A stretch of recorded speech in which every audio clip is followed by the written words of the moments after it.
இப்போ பாரதிதாசனை நாம் வாசிக்க வேண்டும்.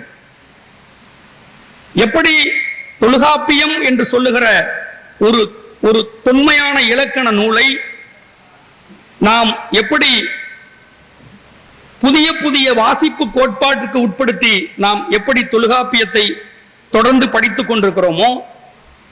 தொல்காப்பியம் ஓலைச்சுவடியிலிருந்து பதிப்பு செய்யப்பட்டு அது நம் கைக்கு கிடைத்த பிறகு எப்படி முதல் நிலையாக அதை நாம் வாசிக்கும் போது நமக்கு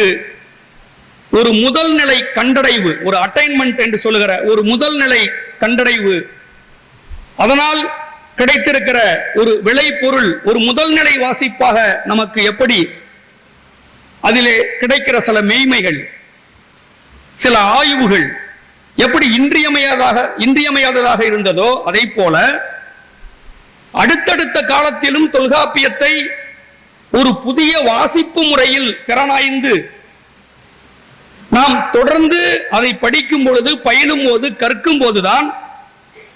நமக்கு புதிய புதிய செய்திகள் நமக்கு கிடைக்கிறது.